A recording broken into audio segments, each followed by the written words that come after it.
Hello बच्चों, आशा करता हूं आप सब लोग बहुत बढ़िया होंगे और मन लगा के पढ़ाई कर रहे होंगे।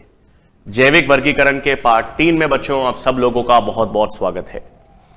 जैसा आपको याद होगा बच्चों, पिछले लेक्चर में हम लोग जीवाणु या बैक्टीरिया की बात कर रहे थे और हमने पिछले लेक्चर में जीवाणु की कोशिकीय संरचना की बात की थी, है ना। तो आज हम किसकी बात करेंगे भाई? आज हम बात करेंगे सबसे पहले जीवाणु व पोषण।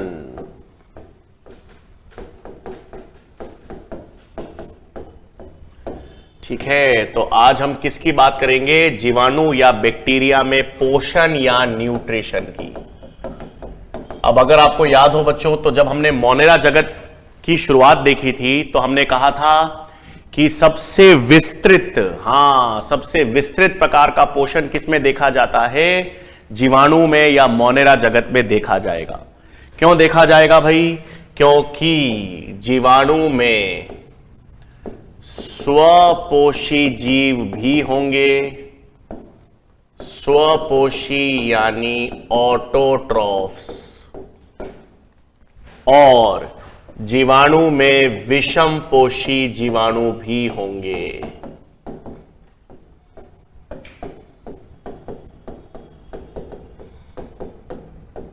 है ना भाई? तो जीवाणु में स्वपोषी जीवाणु भी मिलेंगे आपको और विषम पोषी भी मिलेंगे। हां, कुछ कम जीवाणु ही स्वपोषी होंगे, अधिकांश जीवाणु जो हैं वो विषम पोषी होंगे। तो आपके पास कुछ जीवाणु स्वपोषी होते हैं, जबकि अधिकांश जीवाणु जो हैं वो क्या होते हैं? विषम पोषी। तो बहुत कम जीवाणु ही स्वपोषी होंगे, अधिकांश जीवाणु क्या होते हैं? विषम पोषी। अब स्वपोषी में भी, इंपॉर्टेंट चीज तो यही है, स्वपोषी जीवाणु में भी दो प्रकार के जीवाणु आपको मिलेंगे।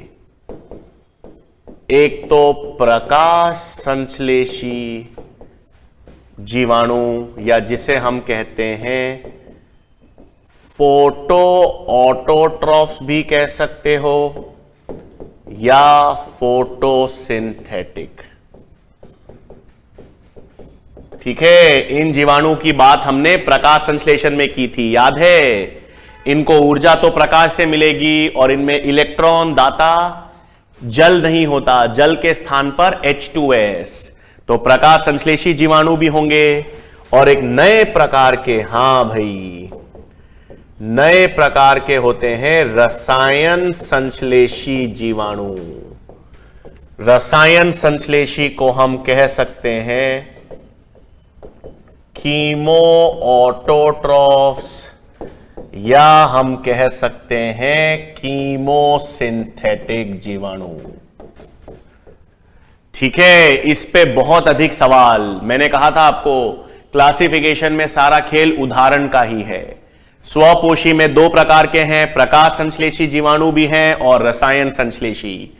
तो क्वेश्चन यही आता है कि प्रकाश संश्लेषी जीवाणु के उदाहरण और रसायन संश्लेषी जीवाणु के उदाहरण।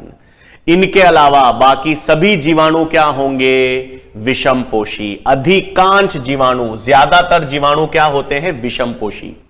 इसका मतलब हम प्रकाश संश्लेषी के उदाहरण देखेंगे, रसायन संश्लेषी जीवाणु के उदाहरण देखेंगे, इसके अलावा और जितने भी जीवाणु होंगे वो सब क्या होंगे? विषम पोषी जीवाणु के भीतर आएंगे, है ना। तो जीवाणु में पोषण में स्वपोषी भी हैं, विषम पोषी भी हैं। विषम पोषी के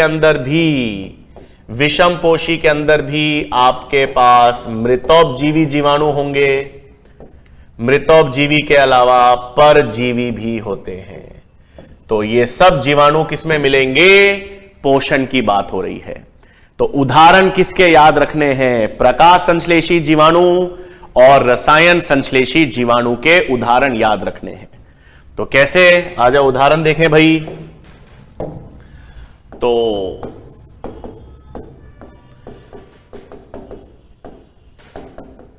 प्रकाश संश्लेषी जीवाणु के उदाहरण यही याद रखना है। बहुत बार क्वेश्चन आते हैं। तो प्रकाश संश्लेषी जीवाणु में हमारे पास एक आता है पर्पल सल्फर बैक्टीरिया, इसमें उदाहरण आता है बच्चों क्रोमैटियम, और दूसरा आता है ग्रीन सल्फर बैक्टीरिया, इसमें उदाहरण है क्लोरोबियम। तो क्लोरोबियम और क्रोमैटियम यानी पर्पल सल्फर बैक्टीरिया और ग्रीन सल्फर बैक्टीरिया, ये किसके उदाहरण हैं? प्रकाश संश्लेषी जीवाणु के उदाहरण है। अब रसायन संश्लेषी जीवाणु, सबसे सर्वाधिक सवाल उसी पर आते हैं।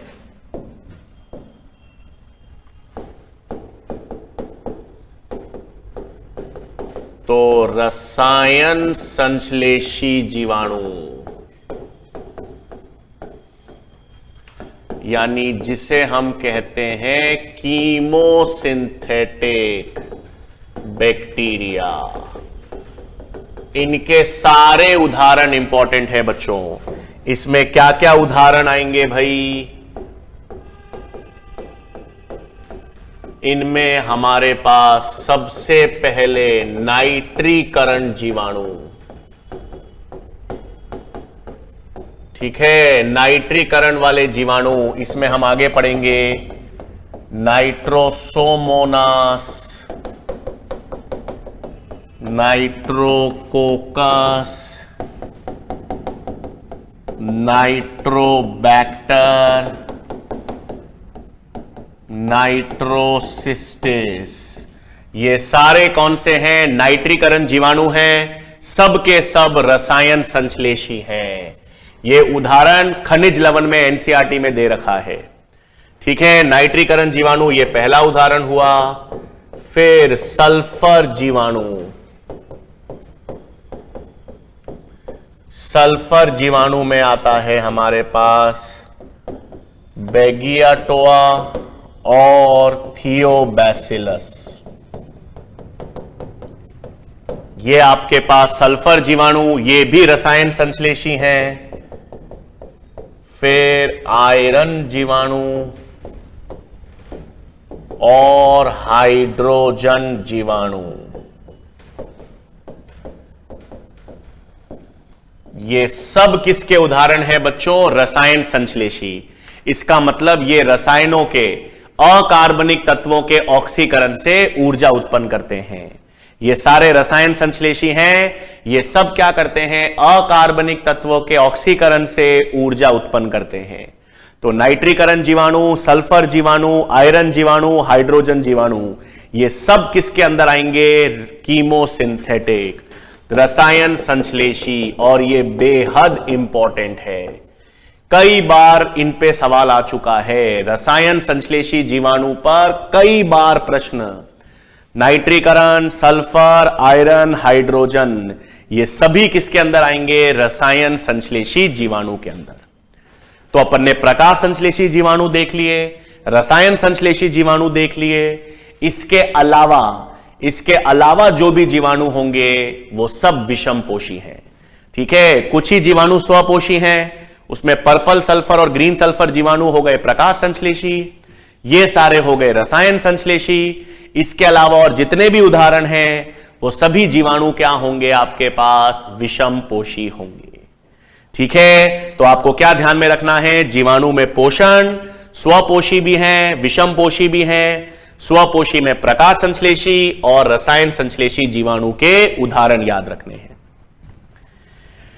फिर हमारे पास नेक्स्ट आता है भाई, जीवाणु में पोषण के बाद आता है जीवाणु में जनन, ठीक है। अब हम किसकी बात करेंगे? जीवाणु में जनन या रिप्रोडक्शन की, ठीक है। अब जीवाणु में जनन की हम बात करें बच्चों, तो जीवाणु में हम 3 प्रकार के जनन पढ़ेंगे।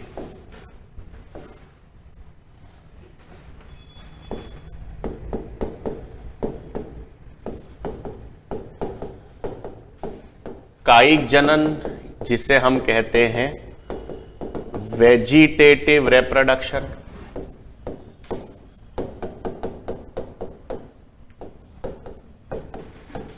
अलैंगिक जनन, जिसे हम एसेक्सुअल रिप्रोडक्शन कहते हैं, और जेनेटिक रिकॉम्बिनेशन, जिसे हम आनुवांशिक पुनर्योजन कहते हैं।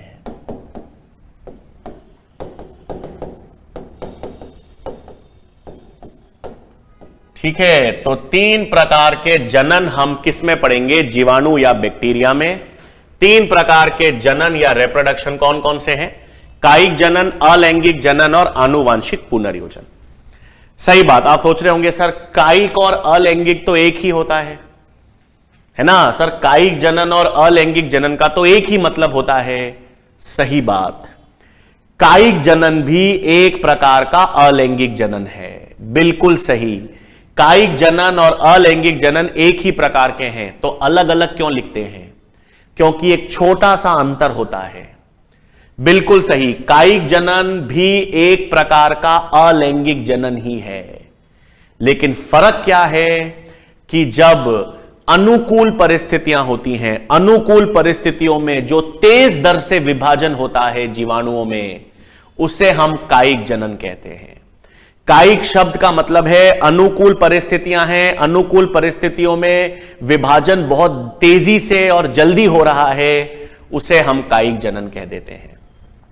अलैंगिक जनन भी कायिक जनन जैसा ही है, लेकिन यह सामान्यतः प्रतिकूल परिस्थितियों में होता है। प्रतिकूल परिस्थितियां हैं, जब बीजाणु का निर्माण होता है तो उसे क्या कहेंगे, अलैंगिक जनन। बाकी कायिक जनन और अलैंगिक जनन एक ही तरह के अलैंगिक जनन ही हैं, इनमें कोई विविधता नहीं आती, इनमें किसी प्रकार का जो नए जीवाणु बनते हैं वो क्लोन्स ही बनते हैं, है ना। तो फर्क सिर्फ क्या है भाई कि कायिक जनन अनुकूल परिस्थितियों में तेज विभाजन की दर है। तो यहां पर कायिक जनन क्या है भाई, कायिक जनन अलैंगिक जनन का ही प्रकार है, बस केवल कब हो रहा है, अनुकूल परिस्थिति में।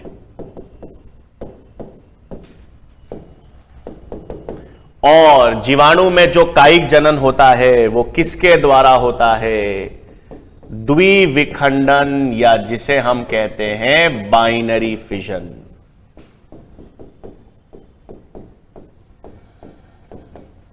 है ना भाई, एक जीवाणु कोशिका होती है, एक जीवाणु कोशिका 2 जीवाणु कोशिका में विभाजित हो जाती है, उसे हम द्विविखंडन या बाइनरी फिजन कहते हैं।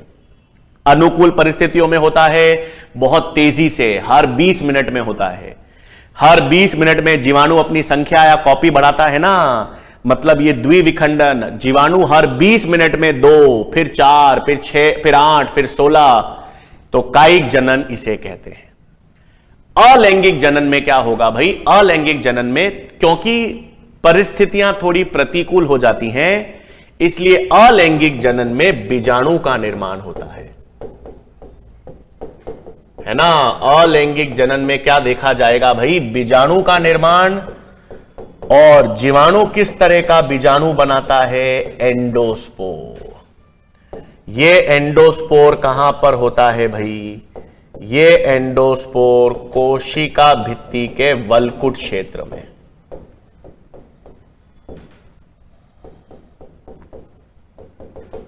और इस एंडोस्पोर का विशेष लक्षण होता है बच्चों कि इस एंडोस्पोर में कैल्शियम डिपिकोलिनिक अम्ल पाया जाता है।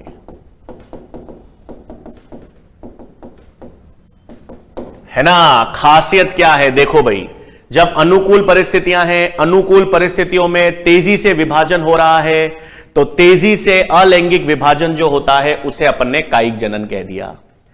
अब जब अवस्था थोड़ी प्रतिकूल हो गई, तो प्रतिकूल अवस्थाओं में जीवित रहना भी जरूरी है, तो एक मोटी भित्ति युक्त बीजाणु का निर्माण होता है जिसे एंडोस्पोर कहते हैं जीवाणु में।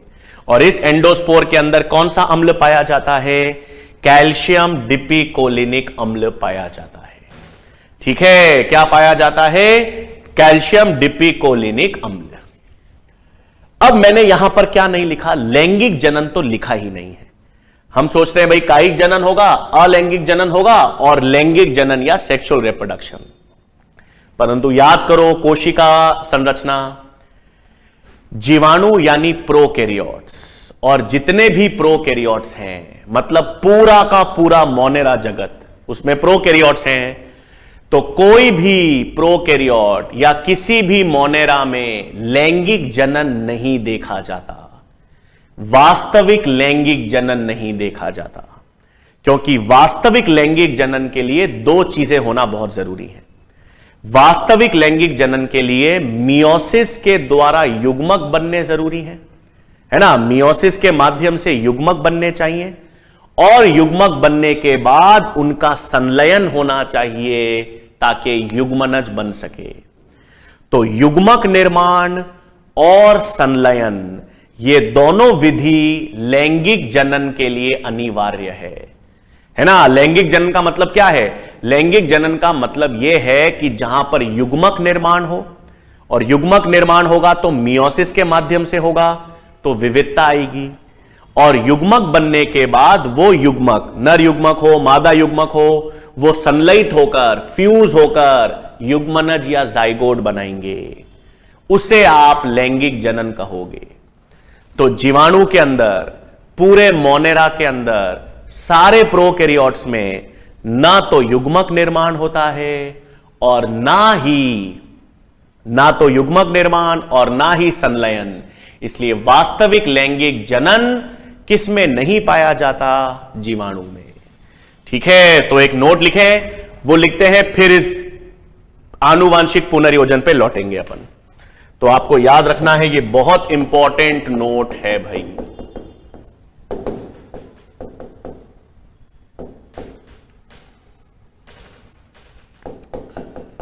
तो आपको याद रखना है मोनेरा जगत। मोनेरा जगत का मतलब है सभी प्रोकैरियोट्स, है ना, यानी जीवाणु भी सम्मिलित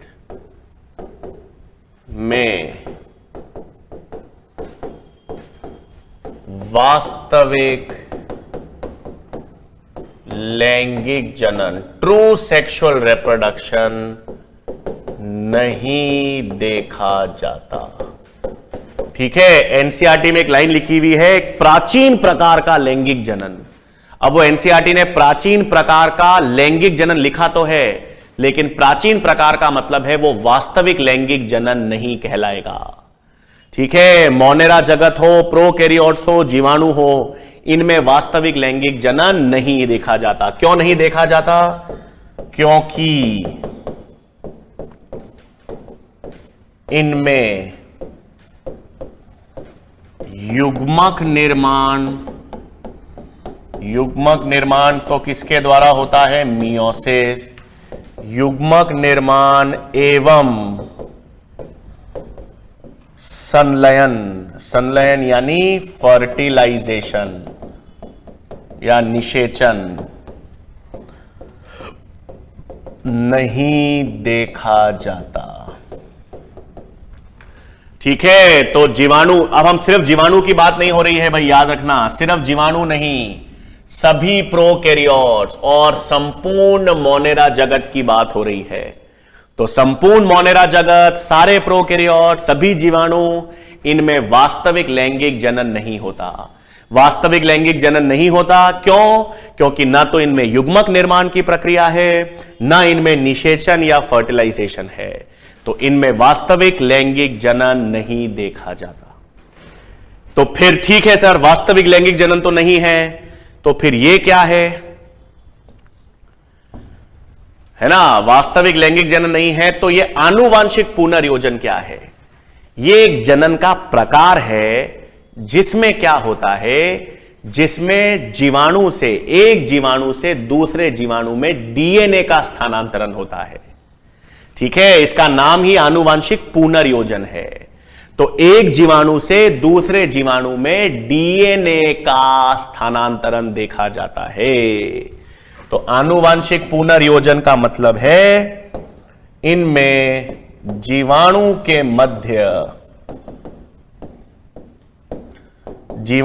मध्य क्या होगा बच्चों? डीएनए का आदान प्रदान होता है। ठीक है, तो आनुवांशिक पुनर्योजन, एक इसको एनसीईआरटी ने इसे ही एक प्राचीन प्रकार का लैंगिक जनन कहा है। एनसीईआरटी में इस आनुवांशिक पुनर्योजन को ही प्राचीन काल का लैंगिक जनन कहा है, लेकिन इसे वास्तविक लैंगिक जनन नहीं कह सकते, क्योंकि ना तो इसमें युग्मक बन रहा है, मियोसिस नहीं है, और ना ही निषेचन या संलयन है। इसलिए वास्तविक लैंगिक जनन नहीं है। इसमें केवल जीवाणु के मध्य क्या होता है?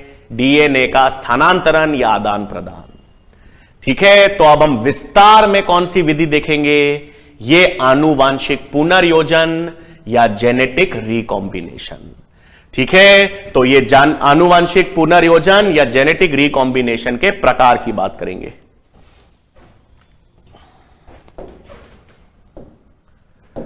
ठीक है भाई, तो अब हमारे पास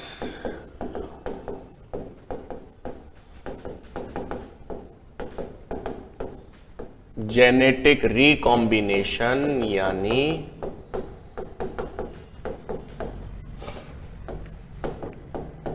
आनुवांशिक पुनर्योजन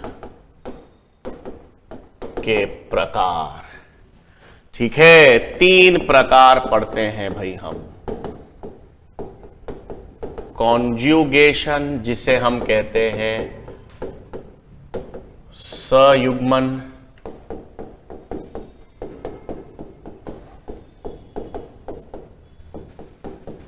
ट्रांसफॉर्मेशन, जिसे हम कहेंगे रूपांतरण,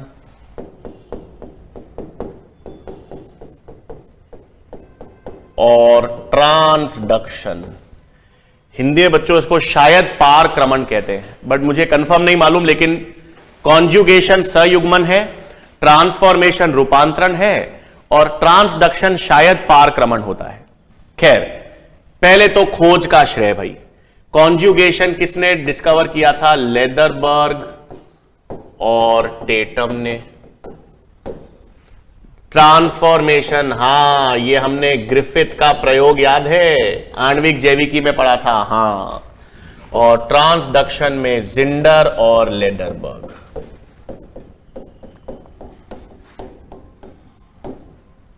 ठीक है, तो क्या है बच्चों? आनुवांशिक पुनर्योजन के 3 प्रकार हैं जीवाणु में।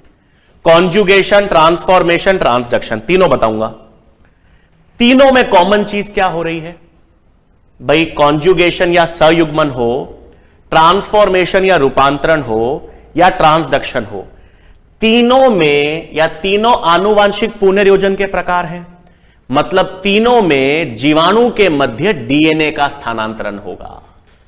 आज सयुग्मन हो, ट्रांसफॉर्मेशन हो, ट्रांसडक्शन हो, तीनों प्रक्रियाओं में जीवाणु के मध्य डीएनए का स्थानांतरण होगा, सिर्फ तरीका अलग अलग होगा। ठीक है, तो एक एक करके देखते हैं। सबसे पहले किसकी बात करेंगे? कॉन्जुगेशन या सयुग्मन। ठीक है, तो सबसे पहला कौन सी तकनीक हम देख रहे हैं? कॉन्जुगेशन या सयुग्मन। क्या होगा इसमें? इधर देखो भाई, कॉन्जुगेशन या सयुग्मन में क्या होता है? इधर ये मैंने 2 जीवाणु कोशिका बना दी। ये एक जीवाणु कोशिका, ये दूसरी जीवाणु कोशिका। ठीक है भाई, ये 2 जीवाणु कोशिका है, ये इनका आनुवांशिक पदार्थ या न्यूक्लियोइड है। अब इन सयुग्मन में क्या होगा? सुनना, इसमें एफ प्लास्मिड का कार्य आएगा। बताया था मैंने आपको कि एफ प्लास्मिड पढ़ेंगे। तो इसमें जो जीवाणु, जिस जीवाणु में एफ प्लास्मिड होता है, उसे हम एफ प्लस या दाता कोशिका कहते हैं, और जिसमें एफ प्लास्मिड नहीं है उसे एफ माइनस या ग्राही कोशिका कहते हैं। ठीक है भाई, जिस जीवाणु में F प्लास्मिड है उसे हम F प्लस या दाता कोशिका, जिसमें F प्लास्मिड नहीं है वो F माइनस या ग्राही कोशिका है। सही बात है, पहली चीज। दूसरी चीज, अब क्या होगा इस संयुग्मन, इस प्रक्रिया के दौरान, हां, दोनों जीवाणु के सेक्स पिलाए, दोनों जीवाणु के सेक्स पिलाए जो हैं वो एक कॉन्जुगेशन ट्यूब बनाएंगे। क्या बनाएंगे भाई? कॉन्जुगेशन ट्यूब, नली बनाएंगे। कौन बनाएगा? पिलाए। वो पिलाए और फिम्बरे बताया था, उसमें दोनों जीवाणु के जो सेक्स पिलाए हैं वो एक दूसरे से जुड़ेंगे और एक दूसरे से जुड़कर, है ना, एक दूसरे से जुड़कर एक सेक्स पिलाए बनाएंगे भाई। दोनों एक दूसरे से जुड़कर क्या बना देंगे? सेक्स पिलाए जुड़कर कॉन्जुगेशन ट्यूब बना देंगे। इससे अब क्या होगा? इस ट्यूब से ही अब F प्लास्मिड क्या करेगा भाई? F प्लास्मिड प्रतिकृतिकरण करेगा, प्रतिकृतिकरण करके अपनी एक कॉपी बनाएगा और वो कॉपी इसके द्वारा, इस सेक्स पिलाए या कॉन्जुगेशन ट्यूब के द्वारा ग्राही कोशिका में जाएगी। तो क्या हो रहा है? डीएनए का ही तो स्थानांतरण हो रहा है ना। F प्लास्मिड है क्या? प्लास्मिड डीएनए ही तो है। F प्लास्मिड क्या है भाई? प्लास्मिड डीएनए है। तो कॉन्जुगेशन में डीएनए का ही स्थानांतरण हो रहा है, लेकिन फर्क क्या है? इसमें दो जीवाणु एक दूसरे के संपर्क में आते हैं, दो जीवाणु एक दूसरे के संपर्क में आते हैं, दोनों के मध्य एक कॉन्जुगेशन ट्यूब बनती है जो सेक्स पिलाए बनाता है और एक जीवाणु का F प्लास्मिड दूसरे जीवाणु में स्थानांतरित हो जाता है। तो यह एक आनुवांशिक पुनर्योजन का प्रक्रिया है जिसमें दो जीवाणु एक दूसरे के संपर्क में आए, दोनों के मध्य कॉन्जुगेशन ट्यूब बनी, सेक्स पिलाए ने बनाई और F प्लास्मिड एक जीवाणु से दूसरे जीवाणु में स्थानांतरित हो गया। इसे क्या कहेंगे? कॉन्जुगेशन। तो कॉन्जुगेशन में क्या होगा भाई? इस प्रक्रिया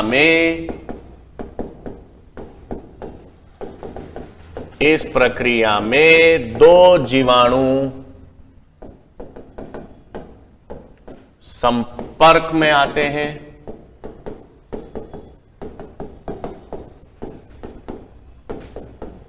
उनके मध्य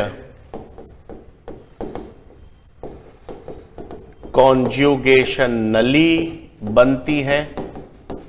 कॉन्जुगेशन ट्यूब कौन बनाएगा भाई? सेक्स पिलाए बनाता है और एक जीवाणु से F प्लास्मिड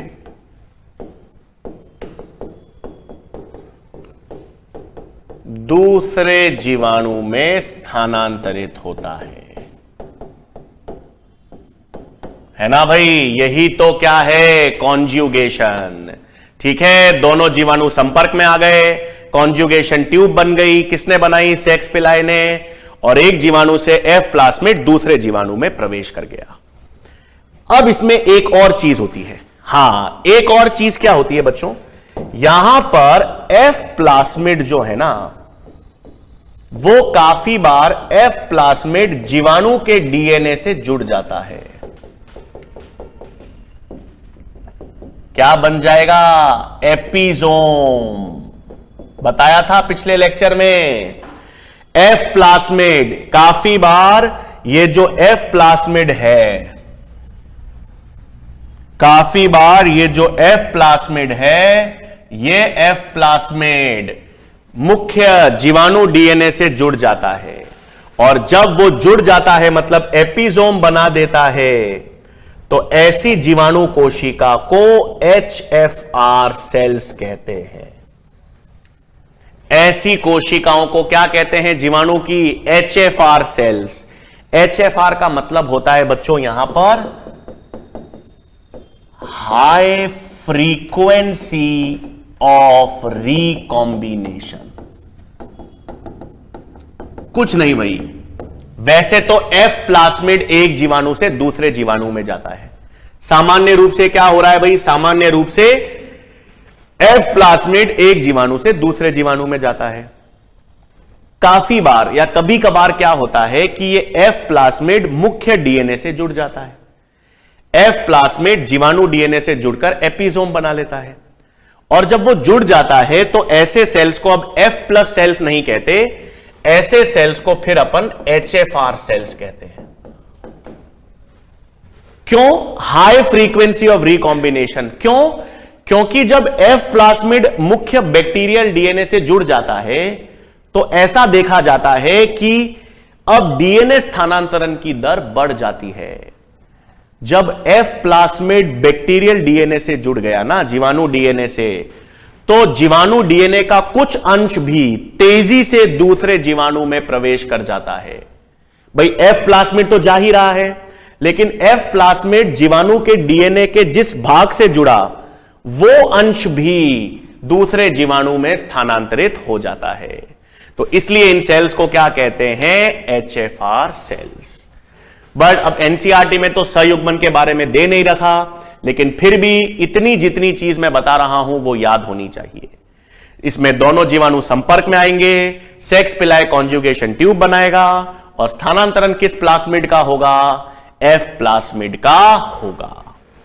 यह कौन सी विधि हो गई हमारे पास? कॉन्जुगेशन या सयुग्मन।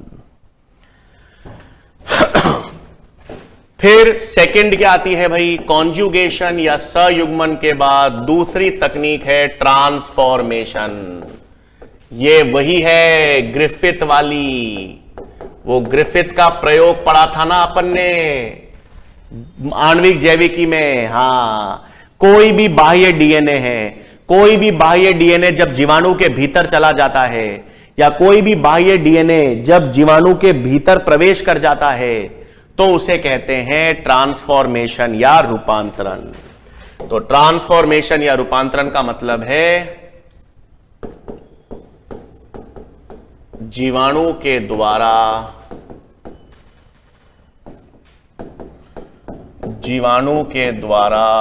किसी भी बाह्य डीएनए का अवशोषण। तो जब कोई भी बाह्य डीएनए है, किसी भी बाह्य डीएनए को जीवाणु अपने अंदर ले लेता है, अपने अंदर अवशोषित कर लेता है, तो उसे हम क्या कहते हैं? ट्रांसफॉर्मेशन या रूपांतरण। और तीसरा और आखिरी विधि क्या हो गई भाई? ट्रांसडक्शन। ट्रांसडक्शन में भी एक जीवाणु से दूसरे जीवाणु में डीएनए का स्थानांतरण होगा।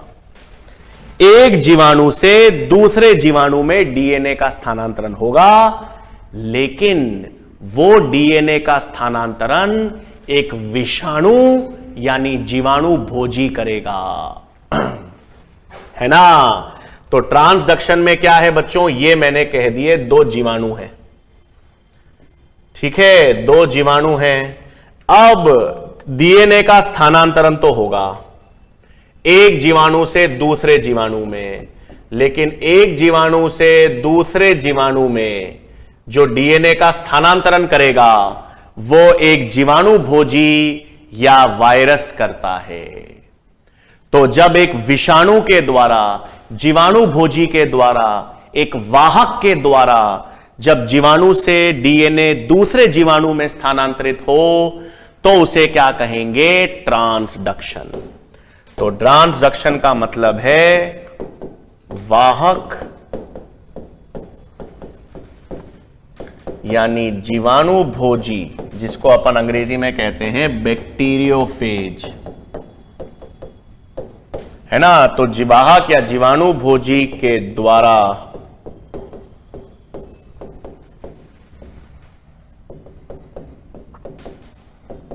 जीवाणुओं के मध्य डीएनए का स्थानांतरण, तो उसे हम क्या कहेंगे? ट्रांसडक्शन, है ना भाई। तो 3 तरीके हैं आनुवांशिक पुनर्योजन के, कॉन्जुगेशन, रूपांतरण, ट्रांसफॉर्मेशन, ट्रांसडक्शन। तीनों में याद रखना है हो क्या रहा है, तीनों में डीएनए स्थानांतरित हो रहा है, तीनों में डीएनए एक जीवाणु से दूसरे जीवाणु में जा रहा है, तरीका अलग अलग है। सयुग्मन या कॉन्जुगेशन में दोनों जीवाणु एक दूसरे के संपर्क में आए, कॉन्जुगेशन ट्यूब बनी और एफ प्लाज्मिड एक जीवाणु से दूसरे जीवाणु में गया तो डीएनए ही।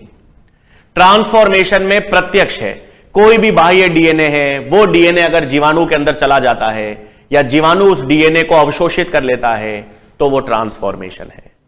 और तीसरा तकनीक, एक जीवाणु से दूसरे जीवाणु में डीएनए जा रहा है लेकिन वो कोई वाहक या जीवाणु भोजी लेकर जा रहा है, तो उसे हम क्या कहेंगे? ट्रांसडक्शन। तो वाहक के द्वारा, जीवाणु भोजी के द्वारा डीएनए का स्थानांतरण, ट्रांसडक्शन। बाह्य डीएनए प्रत्यक्ष रूप से डायरेक्टली कोई जीवाणु अंदर ले रहा है, ट्रांसफॉर्मेशन।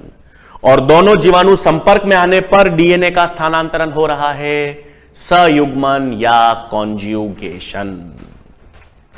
ठीक है भाई, तो ये आपके पास तीनों प्रकार क्या हो गए? आनुवांशिक पुनर्योजन के जीएनए।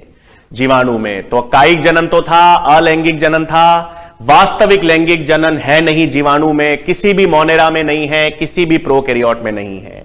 इनमें कौन सी प्रक्रिया देखी जाती है? आनुवांशिक पुनर्योजन या रिकॉम्बिनेशन की। ठीक है भाई, ये तो आपके पास हो गया।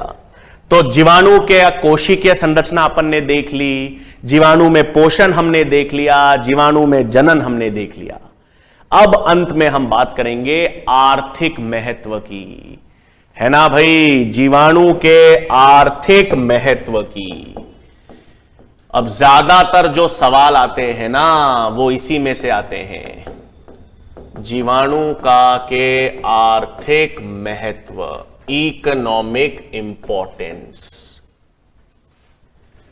सारा खेल ही उदाहरण पर है, तो जीवाणु के आर्थिक महत्व की अब हम बात करेंगे। इसमें सबसे मुख्य काम जीवाणु का किसमें होगा? नाइट्रोजन स्थिरीकरण में। सबसे प्रमुख कार्य किसमें होगा भाई जीवाणु का? नाइट्रोजन फिक्सेशन या नाइट्रोजन स्थिरीकरण। अब नाइट्रोजन स्थिरीकरण की तो क्रियाविधि हमने पढ़ी है, खनिज लवण में नाइट्रोजन से अमोनिया बनता है, उसे हम नाइट्रोजन स्थिरीकरण कहते हैं। जीवाणु दिखाते हैं, हां। अब यहां पर विस्तार में पढ़ेंगे नाइट्रोजन स्थिरीकरण दर्शाने वाले जीवाणु। नाइट्रोजन स्थिरीकरण दर्शाने वाले जीवाणु 2 प्रकार के होंगे बच्चों। एक सहजीवी जीवाणु जो नाइट्रोजन स्थिर करेंगे, और एक स्वतंत्र जीवी जीवाणु जो नाइट्रोजन स्थिर करेंगे। हर साल प्रश्न आता है, हर बार ये सहजीवी नाइट्रोजन स्थिर करने वाले जीवाणु, स्वतंत्र नाइट्रोजन स्थिर करने वाले जीवाणु, इस पर सवाल। तो ये उदाहरण बेहद इंपॉर्टेंट है। सहजीवी जीवाणु में सबसे पहले आता है राइजोबियम जीवाणु। और राइजोबियम जीवाणु किसके साथ सहजीविता दर्शाता है? लेग्यूम पादपों के मूल, लेग्यूम पादपों के रूट नोड्यूल्स के साथ, है ना। लेग्यूम पादप में फलियां, मटर, दालें, इन पादपों के साथ के रूट नोड्यूल्स में राइजोबियम है जो नाइट्रोजन स्थिर करता है। एक और जीवाणु आता है बच्चों दूसरा, फ्रैंकिया। फ्रैंकिया जो है वो भी एक जीवाणु है, वो भी नाइट्रोजन स्थिर करता है, सहजीवी जीवाणु है, लेकिन वो गैर लेग्यूम पादपों के रूट नोड्यूल्स में। किसके साथ? नॉन लेग्यूम या गैर लेग्यूम पादपों के रूट नोड्यूल्स में।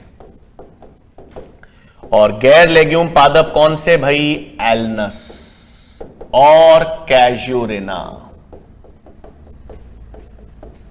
है ना। एल्नस और कैजुरिना ऐसे पादप होते हैं जिनके साथ कौन सा जीवाणु मिलेगा, फ्रैंकिया, और वो नाइट्रोजन स्थिर करेगा।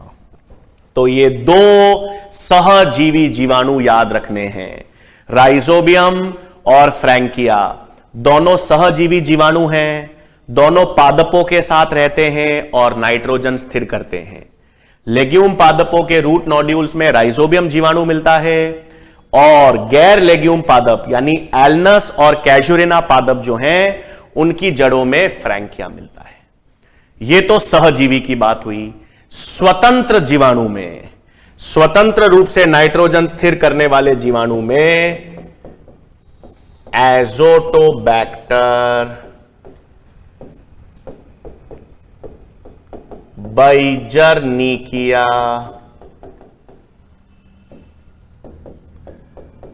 क्लोस्ट्रीडियम,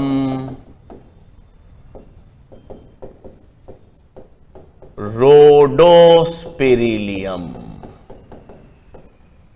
है ना। स्वतंत्र नाइट्रोजन स्थिर करने वाले जीवाणु में एजोटोबैक्टर, बाइजरनिकिया, क्लोस्ट्रीडियम, रोडोस्पिरिलियम। इसमें भी ये दोनों तो वायवीय होते हैं, नाइट्रोजन स्थिर, और ये दोनों अवायवीय जीवाणु हैं। ये भी पूछ लेते हैं बच्चों, वायवीय जीवाणु कौन से हैं, अवायवीय कौन से।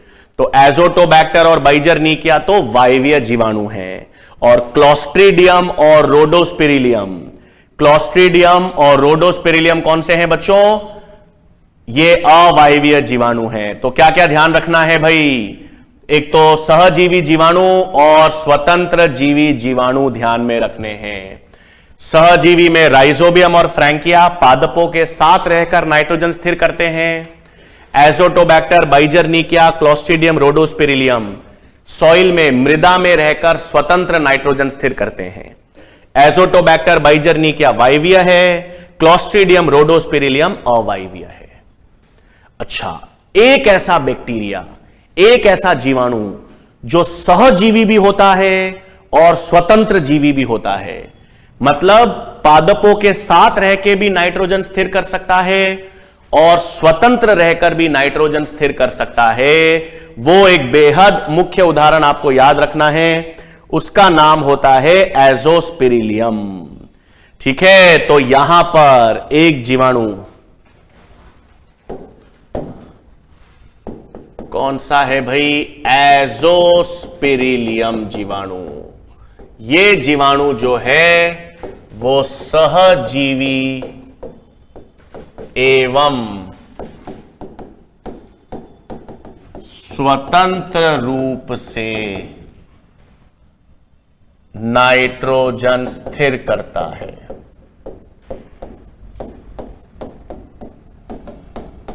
ठीक है, तो सहजीवी और स्वतंत्र रूप से, और ये जीवाणु कैसा है भाई, वायवीय। और ये सहजीवी जो है वो किन पादपों के साथ, वो रहता है आपके पास घास, गेहूं इत्यादि, है ना। तो घास में, गेहूं के साथ, इन पादपों के साथ सहजीवी भी रहता है और सॉइल में स्वतंत्र रूप से रहकर भी क्या करता है, नाइट्रोजन स्थिर। तो अगर सवाल आ जाए कि एक ऐसा जीवाणु बता दो, एक ऐसा जीवाणु बताओ जो स्वतंत्र रहकर भी और सहजीवी के रूप दोनों से नाइट्रोजन स्थिर करेगा, तो वो एजोस्पिरिलियम है। केवल सहजीवी पूछा जाए, है ना, केवल सहजीवी पूछ लिया जाए तो राइजोबियम और फ्रैंकिया। केवल स्वतंत्र जीवी पूछ लिया जाए तो ये चारों, और सहजीवी और स्वतंत्र जीवी दोनों पूछ लिए जाएं तो आंसर क्या हो गया भाई, एजोस्पिरिलियम। तो पहला आर्थिक महत्व तो जीवाणु का किसमें हो गया भाई, नाइट्रोजन स्थिरीकरण में हो गया। ठीक है, फिर सेकंड क्या होगा, हां सेकंड आएगा आपके पास नाइट्रीकरण जीवाणु, नाइट्रीकरण वाले जीवाणु। अब नाइट्रीकरण हमने कहां पढ़ा था, नाइट्रोजन चक्र में, और मैंने आपसे कहा था नाइट्रोजन चक्र में सारे जीवाणु में, बैक्टीरिया में बताऊंगा। तो नाइट्रीकरण में होता क्या है भाई, अमोनिया से बनता है नाइट्राइट, और नाइट्राइट से क्या बनता है? नाइट्रेट, है ना। यही तो नाइट्रीकरण की प्रक्रिया है।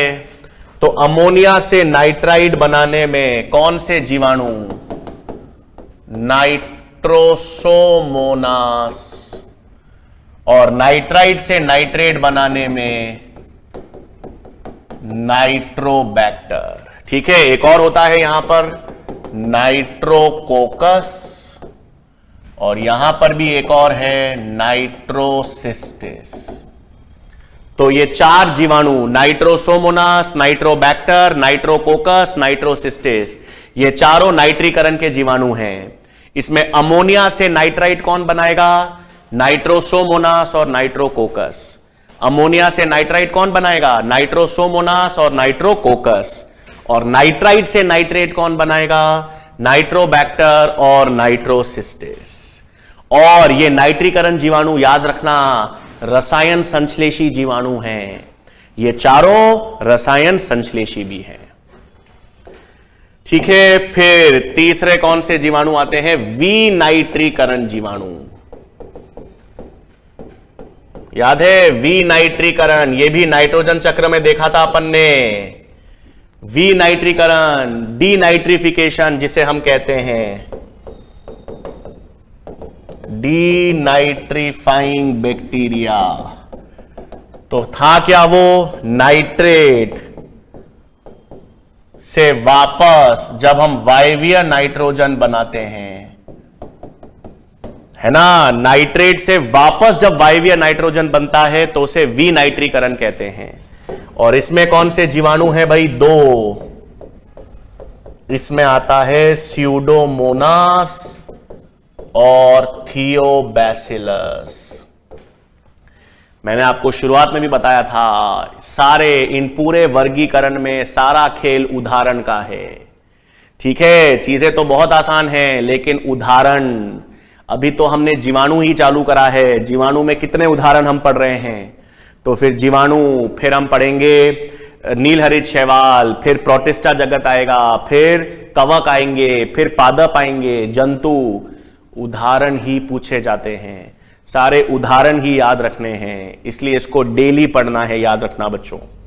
तो विनाइट्रीकरण में नाइट्रेट से वायवीय नाइट्रोजन में कौन से जीवाणु हैं? स्यूडोमोनास, थियोबैसिलस। तो नाइट्रीकरण, विनाइट्रीकरण। फिर नेक्स्ट, ठीक है, नेक्स्ट आता है अमोनीकरण वाले जीवाणु। अमोनीफाइंग यानी अमोनीकरण वाले जीवाणु। अब अमोनीकरण, अमोनिफिकेशन क्या था? याद है, मृत कार्बनिक पदार्थ, पादप और जंतुओं के जो मृत कार्बनिक पदार्थ थे, उन मृत कार्बनिक पदार्थ से अमोनिया बनाने को अमोनीकरण कहते थे। इसमेल कौन से जीवाणु आते हैं भाई? बैसिलस सबटिलिस और बैसिलस वल्गैरिस। तो बैसिलस सबटिलिस, बैसिलस वल्गैरिस, ये किस में आते हैं? अमोनीकरण जीवाणु में। फिर आनुवांशिक अभियांत्रिकी में कौन से जीवाणु कार्य करते हैं? आनुवांशिक अभियांत्रिकी में, जेनेटिक इंजीनियरिंग में कौन से जीवाणु यूज किए थे अपन ने? आनुवांशिक अभियांत्रिकी, जेनेटिक इंजीनियरिंग में 2 जीवाणु, ई कोलाई। ई कोलाई कहां कहां यूज किया? ह्यूमुलिन बनाया था आनुवांशिक अभियांत्रिकी से, इंसुलिन, ह्यूमुलिन बनाया था ई कोलाई को यूज करके। फिर एग्रोबैक्टीरियम टूमीफेशियंस, है ना, एग्रोबैक्टीरियम टूमीफेशियंस का टीआई प्लास्मिड क्लोनिंग वेक्टर के रूप में यूज करते हैं। तो आनुवांशिक अभियांत्रिकी में कौन से जीवाणु काम करते हैं? ई कोलाई और एग्रोबैक्टीरियम टूमीफेशियन। ठीक है, फिर आर्थिक महत्व, डेयरी उत्पादकों में, डेयरी प्रोडक्ट्स में कौन से जीवाणु दूध से दही बनाया था, याद है? हां, अब तो याद आ गया। लैक्टोबैसिलस, लैक्टोबैसिलस यानी लैक्टिक एसिड बैक्टीरिया और स्ट्रेप्टोकोकस। तो ये बैक्टीरिया हम दूध से दही यानी किसमें यूज करते हैं? डेयरी प्रोडक्ट्स में यूज करते हैं। फिर आपके पास और कौन से आएंगे? अब नेक्स्ट ध्यान देंगे, नेक्स्ट क्योरिंग ऑफ लीव्स, पत्तियों को सुखाने में। ये तंबाकू होता है ना बच्चों, तंबाकू की पत्तियों को हम सुखाते हैं। तो तंबाकू की पत्तियों को सुखाने में, क्यूरिंग में भी कौन काम करता है? जीवाणु काम करता है। कौन सा जीवाणु काम करेगा भाई? Bacillus megaterium. कौन सा जीवाणु काम करता है? Bacillus megatherium. फिर इसी प्रकार एक नेक्स्ट आता है रेटिंग ऑफ फाइबर्स।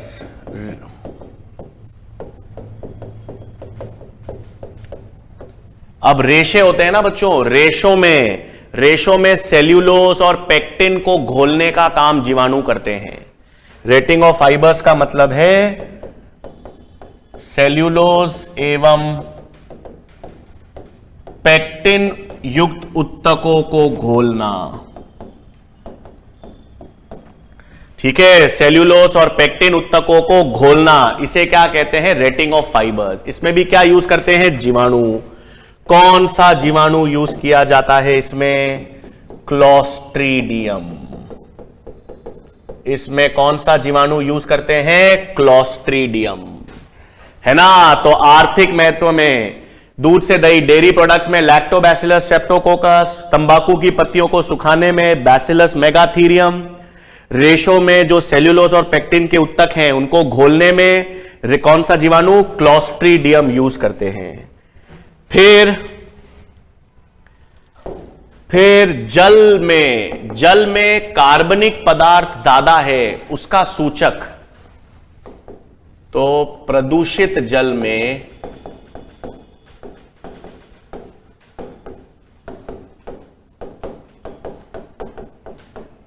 कार्बनिक पदार्थ का सूचक,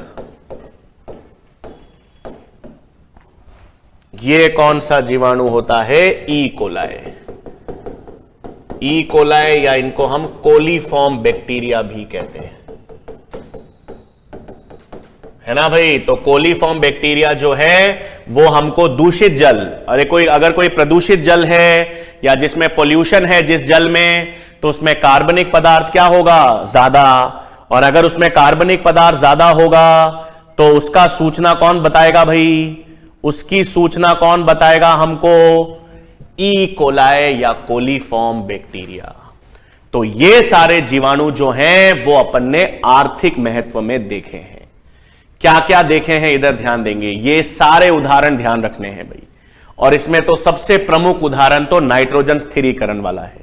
नाइट्रोजन स्थिरीकरण करने वाले जीवाणु देखे अपन ने, ठीक है। फिर नाइट्रोजन स्थिरीकरण करने वाले जीवाणु के बाद अपन ने नाइट्रीकरण दर्शाने वाले जीवाणु, विनाइट्रीकरण दर्शाने वाले जीवाणु, अमोनीकरण दर्शाने वाले जीवाणु, आनुवांशिक अभियांत्रिकी में प्रयुक्त होने वाले जीवाणु, डेयरी उत्पादकों में तंबाकू की पत्तियों को सुखाने में सेल्यूलोज पेक्टिन के रेशों को घोलने वाले, और प्रदूषित जल में कार्बनिक पदार्थ की सूचना देने वाले जीवाणु की बात कर ली।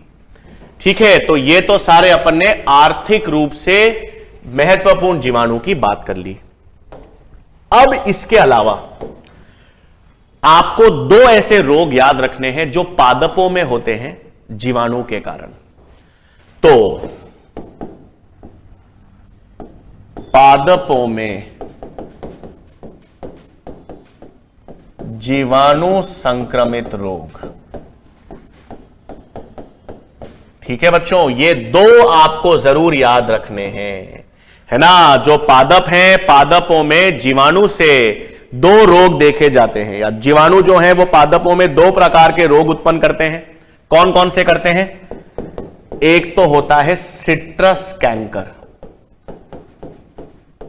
ठीक है। एक तो सिट्रस, पता है क्या होता है? हां, नारंगी, नारंगी या संतरा जो होता है उसे क्या कहते हैं? सिट्रस। हां, सिट्रस फल कहते हैं। ये नींबू, संतरे, मौसम्बी। और दूसरा है ब्लाइट ऑफ राइस। इसका मतलब जीवाणु जो है ना बच्चों, जीवाणु जो है वो पादपों में दो मुख्य रोग उत्पन्न करता है। एक तो वो सिट्रस मतलब नींबू, मौसम्बी, संतरे में रोग उत्पन्न करता है जिसे कहते हैं सिट्रस कैंकर, और चावल में एक रोग उत्पन्न करता है ब्लाइट ऑफ राइस। कौन कौन से जीवाणु का नाम पता होना चाहिए ना। इसमें होता है ज़ैंथोमोनास सिट्री। तो कौन सा जीवाणु है जो सिट्रस कैंकर रोग उत्पन्न करता है ना? कौन सा जीवाणु है जो सिट्रस कैंकर रोग उत्पन्न करता है? ज़ैंथोमोनास सिट्री। और कौन सा जीवाणु है जो चावल में रोग उत्पन्न करता है?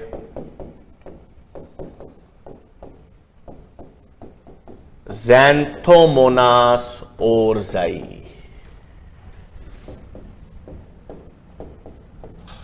ठीक है, तो ये दो जीवाणु याद रखने हैं भाई, दो जीवाणु के नाम जो पादपों में संक्रामक रोग उत्पन्न करते हैं। एक तो चावल में ब्लाइट ऑफ राइस कौन कर रहा है? ज़ैंथोमोनास ओरजी। और पादपों में सिट्रस कैंकर रोग जो है वो कौन उत्पन्न कर रहा है? ज़ैंथोमोनास सिट्री। मानव में जो जीवाणु संक्रामक रोग हैं वो तो पूरा एक चैप्टर ही है बच्चों, है ना। मानव स्वास्थ्य एवं रोग, ह्यूमन हेल्थ एंड डिजीज, एक पूरा चैप्टर है जो हम पढ़ेंगे आगे, जिसमें प्रतिरक्षक तंत्र भी होगा और जिसमें सारे संक्रामक रोग हमको पढ़ने हैं।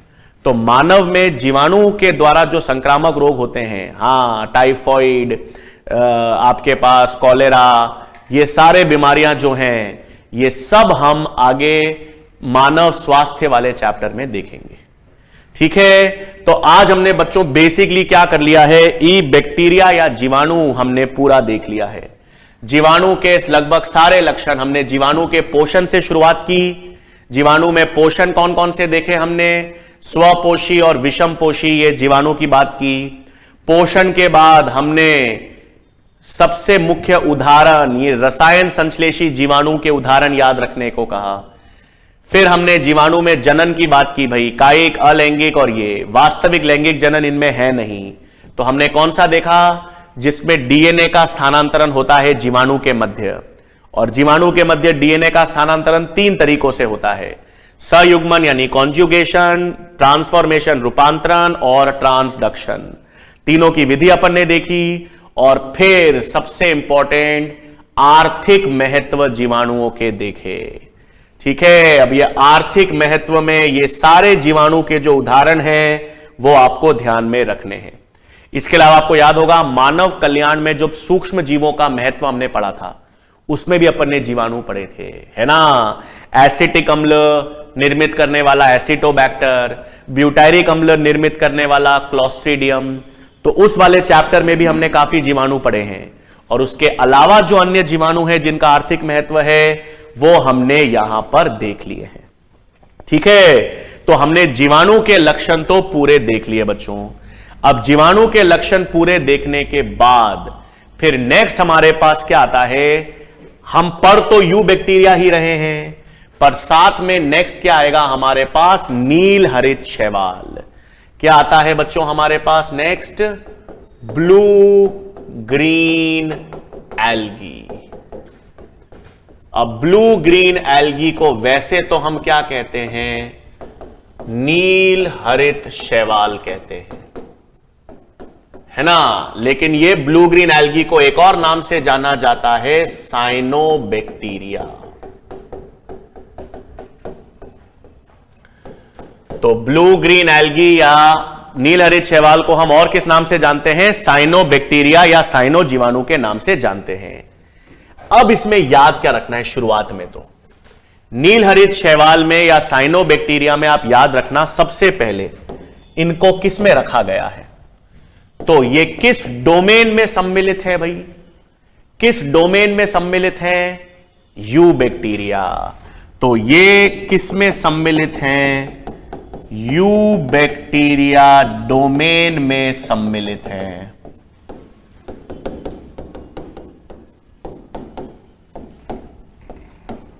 सही बात, किस डोमेन में सम्मिलित है? यूबैक्टीरिया डोमेन में सम्मिलित है।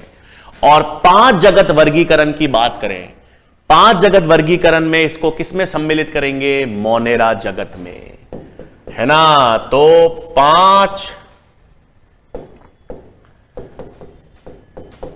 5 जगत वर्गीकरण के आधार पर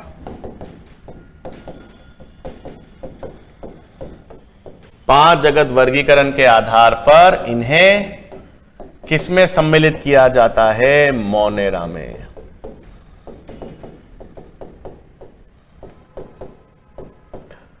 तो 5 जगत वर्गीकरण के आधार पर इनको हम किसमें सम्मिलित करते हैं बच्चों? मोनेरा में सम्मिलित करेंगे। तो डोमेन पूछ लिया जाए ब्लू ग्रीन एल्गी का तो वो यूबैक्टीरिया है, और 5 जगत वर्गीकरण की बात की जाए तो ये प्रोकैरियोट्स हैं, इसलिए इनको किसमें रखेंगे? मोनेरा में। इसका मतलब ये नीलहरित शैवाल भी सारे के सारे क्या होते हैं? प्रोकैरियोट्स। ठीक है, नीलहरित शैवाल सारे के सारे क्या होते हैं? प्रोकैरियोट्स होते हैं। अब एक बिंदु और ध्यान देंगे, फिर अपन ने ब्लू ग्रीन एल्गी की बात कर ली। अब जितने भी नीलहरित शैवाल हैं, हां जितने भी का मतलब है सभी नीलहरित शैवाल स्वपोषी होंगे। स्वपोषी का मतलब प्रकाश संश्लेषी होंगे, और प्रकाश संश्लेषण में ऑक्सीजन मुक्त करेंगे। यह बेहद इंपॉर्टेंट पॉइंट है जो आप याद रखेंगे भाई। हां, सभी नील हरित शैवाल यानी ब्लू ग्रीन एल्गी, सभी नील हरित शैवाल स्वपोषी हैं, यानी स्वपोषी का मतलब प्रकाश संश्लेषी हैं। ठीक है, सभी के सभी नीलहरित शैवाल स्वपोषी और प्रकाश संश्लेषी होते हैं। और जीवन की उत्पत्ति में सबसे पहले ऑक्सीजन मुक्त करने वाले प्रकाश संश्लेषी जीव ये बीजीए ही थे, है ना। तो जीवन की उत्पत्ति के दौरान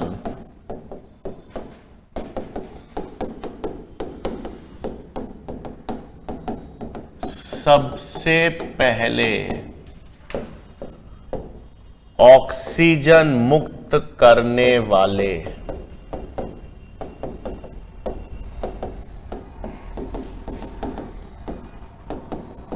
प्रकाश संश्लेषी जीव बीजीए थे, है ना भाई। तो सभी नीलहरित शैवाल स्वपोषी हैं, प्रकाश संश्लेषी हैं, और इनमें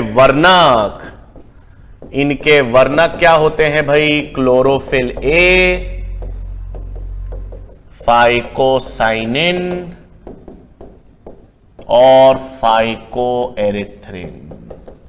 इनके प्रकाश संश्लेषी वर्णक भी याद रखना। क्लोरोफिल ए तो इसमें होगा ही, उसके अलावा फाइकोसाइनिन और फाइकोएरिथ्रिन होते हैं। तो सभी नीलहरित शैवाल स्वपोषी हैं। तो 2 चीजें याद रखनी है बच्चों। नीलहरित शैवाल हमने शुरुआत तो कर ली है, लेकिन नीलहरित शैवाल के बीच में हमने क्या लक्षण देखे कि नीलहरित शैवाल है तो प्रोकैरियोट्स, तो कौन से डोमेन में सम्मिलित होंगे? यूबैक्टीरिया के डोमेन में सम्मिलित होंगे। लेकिन 5 जगत वर्गीकरण के आधार पर सब मोनेरा में सम्मिलित हैं। और ये सारे के सारे जो नीलहरित शैवाल हैं सभी, हां इसमें कोई अपवाद नहीं है। हम आगे उदाहरण भी देखेंगे नीलहरित शैवाल के। तो आगे जब हम उदाहरण देखेंगे तो जितने भी नीलहरित शैवाल हैं सब स्वपोषी या प्रकाश संश्लेषी होंगे और सब ऑक्सीजन मुक्त करते हैं। तो जीवन की उत्पत्ति में जब पहले ऑक्सीजन मुक्त करने वाले प्रकाश संश्लेषी जीव नीलहरित शैवाल थे। वर्णक इनमें क्लोरोफिल ए है और सहायक वर्णक फाइकोसाइनिन और फाइकोएरिथ्रिन होता है। ठीक है, फाइकोसाइनिन हम देखेंगे नीला रंग का, फाइकोएरिथ्रिन होता है वो लाल रंग का। फाइकोसाइनिन किस रंग का है बच्चों? नीले रंग का। एरिथ्रिन जो होता है वो लाल रंग का। ठीक है बच्चों, तो आज हम यहीं तक करेंगे। नेक्स्ट लेक्चर में हम फिर नीलहरित शैवाल के लक्षण और माइकोप्लाज्मा की बात करेंगे। ठीक है, तो मोनेरा जगत में जितने भी उदाहरण हैं वो हम अगले लेक्चर में देखते रहेंगे और कंटिन्यू करेंगे। ठीक है बच्चों, थैंक यू वेरी मच।